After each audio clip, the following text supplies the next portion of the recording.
Olá, sejam todos bem-vindos ao programa Entre Histórias. Eu sou Arnilson de Assis. Hoje nós vamos apresentar mais uma obra de Henri Candroux, A Viagem ao Tapajós, livro publicado no Brasil em 1977, tratando sobre a primeira missão contratada pelo então governador Lauro Sodré. Vamos começar dizendo quem foi Henri Candroux.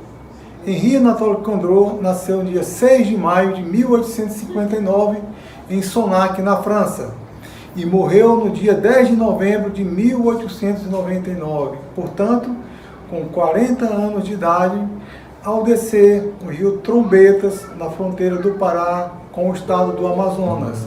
Morreu de malária. Seus restos mortais estão sepultados no cemitério de Bardines, na França. Daqui a pouco eu volto.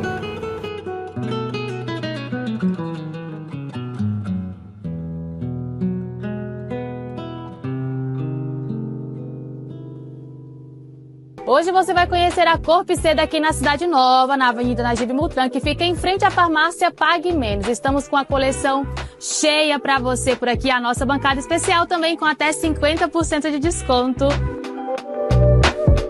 Então, meninas, aqui vocês encontram uma variedade de produtos em moda íntima, que vai do feminino ao masculino, adulto e infantil.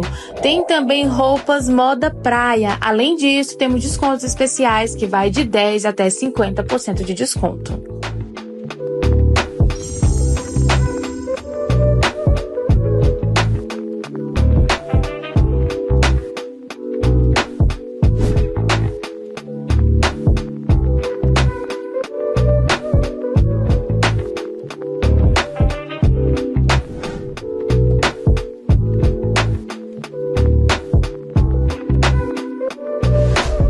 Vocês puderam conhecer a Corpo C Lingerie aqui em Marabá, é uma loja especializada. Detalhe importante, a nossa coleção está perfeita, aguardando por você. As nossas promoções também no interior da loja. Você que está precisando renovar as suas lingerie para 2024, o lugar certo é Corpo C Lingerie.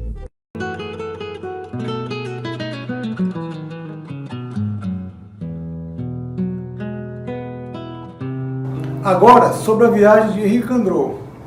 A missão conseguiu inúmeros êxitos em um percurso já devidamente conhecido. A viagem fluvial de vapor entre Belém, Santarém e Itaituba, e chega até as fronteiras com o estado do Mato Grosso, distância equivalente à mesma entre Lisboa a Paris. Desta feita, a bordo do vapor Imperatriz Teresa, navegou até a confluência do rio Tapajós, quase 800 quilômetros, sobre o Grande Rio e de Belém, e até Itaituba, por rio, cerca de 1.300 quilômetros de distância. O rio Tapajós, é bom lembrar, nasce no estado do Mato Grosso e tem aproximadamente 1.900 quilômetros de extensão e faz divisa também com o estado do Amazonas. A partir de Santarém, deixa-se o rio Amazonas e segue pelo rio Tapajós. Este é o último grande curso d'água ocidente do Planalto Central. Para o oeste, é o último dos afluentes entrecortado de cachoeiras. Também é o último, cujo curso segue o alinhamento que vai dar no Brasil Meridional, ou seja, sul, e no Rio de Janeiro. Os afluentes mais ocidentais da margem esquerda não levam senão em direção à Bolívia e ao Peru. Importante agora, quais foram os levantamentos realizados nesta missão? Como de hábito, nas missões, Candroux faz o levantamento das condições de navegabilidade do rio, analisa a topografia, a vegetação, as rochas, prevê as possibilidades de ocupação e exploração de terras ribeirinhas, descreve as populações com as quais manteve contato e com as tribos selvagens, em especial os Mundurucus. Compara entre si os dialetos indígenas, seus modos de vida, seu folclore, seus rituais. Também avalia onde deveria ser os limites de fronteira entre o Pará e o Mato Grosso. E agora vamos falar sobre alguns hábitos dos indígenas levantados. No Alto Tapajós, em companhia de um morador chamado Maurício, encontram a maloca do Tuxaua Munduruku Mateus e dos Mundurucus das Campinas, que o Mateus, segundo alguns vizinhos, havia saído para descobrir um seringal, e outros diziam que estavam rodeando uma tribo vizinha para fazer pilagem e fazer um ataque feroz. Isso, diz o autor, fazia parte dos costumes dos Mundurucus, de sua nação, de sair periodicamente para causar estragos nas vizinhanças que não falam a sua língua. Os Mundurucus, na extremidade meridional, ou seja, sul do rio, eram agricultores, caçadores. Embora sua agricultura e a caça fossem pequenas, com tudo isso, não teriam a condição de alimentar regularmente um grande centro da população deles, além de fazerem uso da castanha em sua alimentação. Condorô cita sobre os índios apiacais, localizados nas proximidades da cachoeira de Apuí, no Amazonas, com seus hábitos curiosos, que, embora não sejam incomuns nas regiões indígenas, não deixa de ser singular, onde os homens andam completamente vestidos, igualmente aos civilizados, e as mulheres inteiramente despidas, sem a menor peça para cobrir o seu corpo. Na bacia do Tapajós, eles encontram os índios parintintins, que vivem em constante guerra com seus inimigos, os Mundurucus e Carajás, mas estão em paz com os brancos. Os Maués são em torno de 4.000 índios e vivem nas cercanias de Parintins. Estes eram grandes produtores de guaraná e agora vivem, quer dizer, naquela época, passaram a viver quase que por completo da extração da borracha. Um ponto muito importante da viagem do Condorô, que não aparece logo de imediato, é a questão do território contestado entre o Pará e o Mato Grosso. Essa questão é extremamente importante. Então, Condorô relata a história de um trágico desfeito na coletoria de São Manuel. Para quem não sabe o que é coletoria, é um posto de arrecadação de impostos. Então, ele relata sobre um trágico desfecho na coletoria de São Manuel e do Alto Tapajós, por uma questão de limite de fronteiras. O Mato Grosso não aceitava como sendo o Salto Augusto o limite, conforme reivindicava o Pará. Mato Grosso, então, enviou um funcionário para receber uma taxa de R$500 por quilo de borracha extraída nas margens daqueles dois rios, por uma população de mais de 2/3 de paraenses, e por uma produção que se endereçava toda ela a Belém, pelo Alto Tapajós, o único caminho praticável no atual estado de coisas. Entretanto, a margem ocidental do estado do Amazonas considera como sendo seu. Neste conflito, o funcionário mato-grossense foi assassinado por índios Tampanhumas. Não houve nenhuma questão de esclarecimento por parte das autoridades. E o fato transcorreu. E o litígio entre o Pará e o Mato Grosso não avançou sequer um passo. E agora, vamos apresentar quais foram as sugestões de Condorô para o conflito de limite entre as fronteiras do Pará com o Mato Grosso.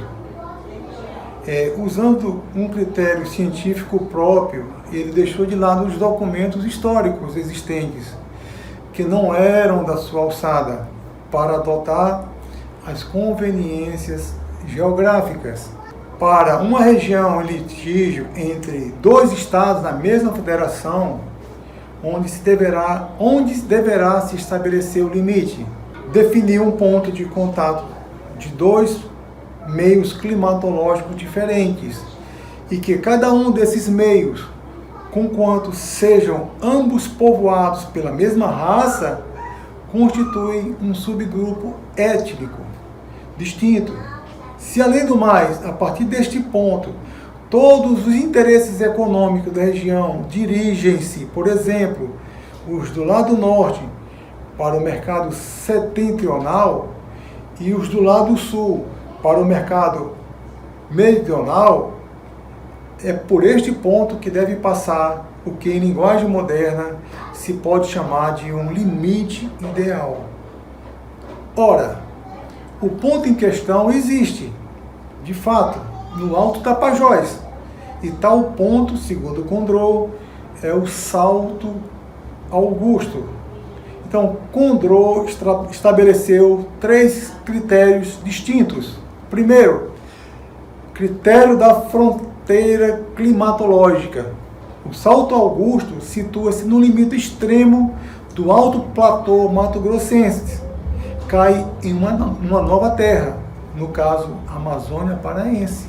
Pelo critério da fronteira étnica, é uma linha situada na zona onde termina a superioridade numérica dos oriundos de um estado e onde começa a dos originários do outro.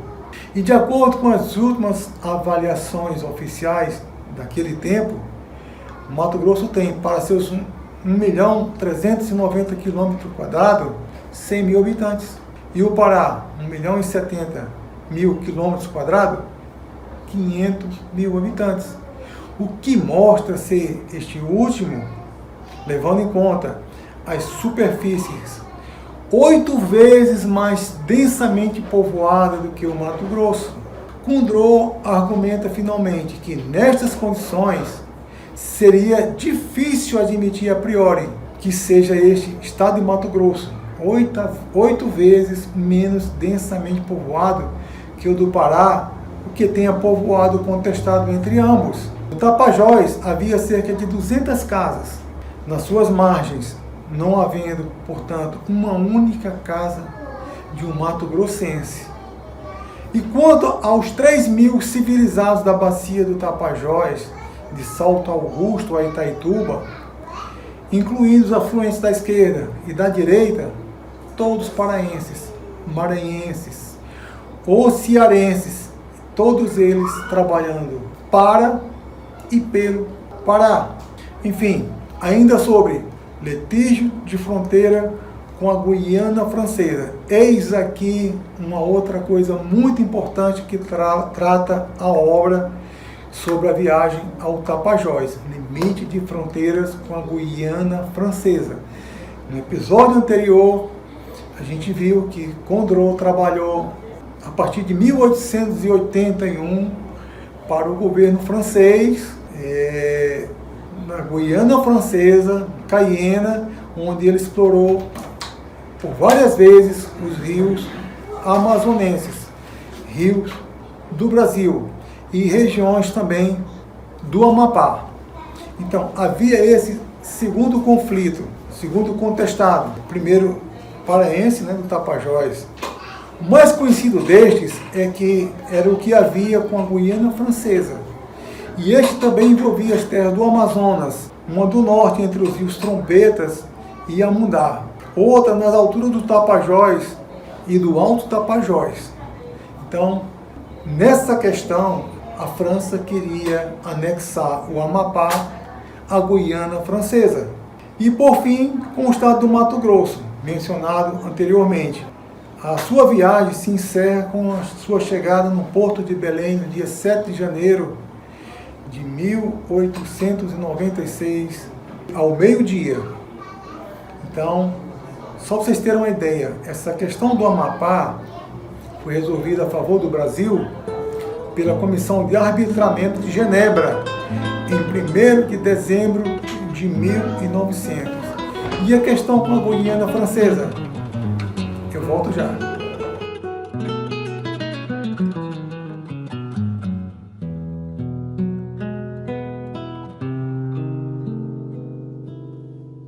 Hoje você vai conhecer a Mahogany Marabá, aqui na Cidade Nova. Somos uma empresa que tem 33 anos no mercado. Só aqui em Marabá nós temos 8 anos. A empresa trabalha com cosméticos na área masculina, feminina e infantil.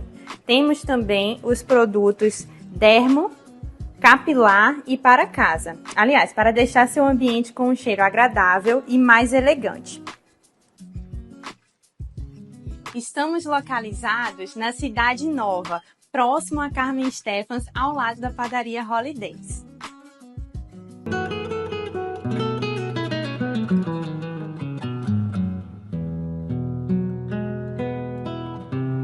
Então, o governador Lauro Sodré, quando contratou o Henri Anatole Condrot, ele tinha algumas missões especiais. Dentre elas, aquela que nós acabamos de falar, limite de fronteira do Pará com a Guiana, né, possível perda de território. E agora nós vamos falar sobre uma questão extremamente importante. Como ficou a questão de limites do Pará com o Mato Grosso? Sobre a questão dos limites entre o estado do Pará e Mato Grosso, o plenário virtual do STF analisou se o marco geográfico diverso do estipulado pela Convenção de 1900 foi adotado a partir de 1922. Por mais que houvesse algumas decisões, os dois estados continuavam em conflito. E, por unanimidade, o plenário virtual do STF decidiu-se a favor da tese do estado do Pará, de que ocorreu apenas mudança de nomenclatura do mesmo acidente, ou seja, Condrot falava do Salto Augusto e eles divergiam que era na Cachoeira de Sete Quedas ou de Salto de Sete Quedas. E no documento que ficou aprovado, ficou utilizado lá a Cachoeira de Sete Quedas. Se vocês terem uma ideia, essa questão o Pará já estava cuidando desde 1896 e ela foi decidida agora no ano de 2020, plena pandemia. Volto a frisar, a questão vem desde os tempos de Condrot e só foi resolvida desde 28 de maio de 2020. Portanto, até nessa questão devemos agradecer e tirar o chapéu para o francês, para o Lauro Sodré. Então, Condrot aproveitou a viagem de retorno para levantar a cultura dos índios mundurucus. A obra praticamente absorve toda a cultura, apresenta toda a cultura dos índios mundurucus, se estende por um vasto texto.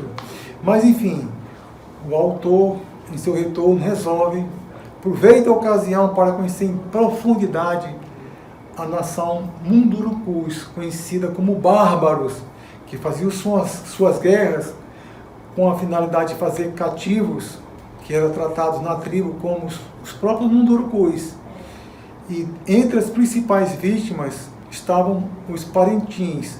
Quando a gente fala bárbaro, vocês imaginem o que eles faziam quando eles iam atacar as tribos vizinhas. Eles também eram muito vingativos. Então, encerrando a missão terminou no dia 2 de janeiro de 1896, às 11 horas da noite. Eles tomam vapor em Bela Vista, na casa de Raimundo Brasil, já no Tapajós, ponto onde subiu a bordo do vapor, onde eles retomam a embarcação navio a vapor. Sua chegada em Belém aconteceu no dia 7 de janeiro de 1896. Então, agradecer a audiência do programa anterior, a gente fica muito feliz. Esse trabalho aqui é um trabalho conjunto. Agora mesmo eu estou na casa da Amesp, na TV Amesp, Web Rádio Amesp.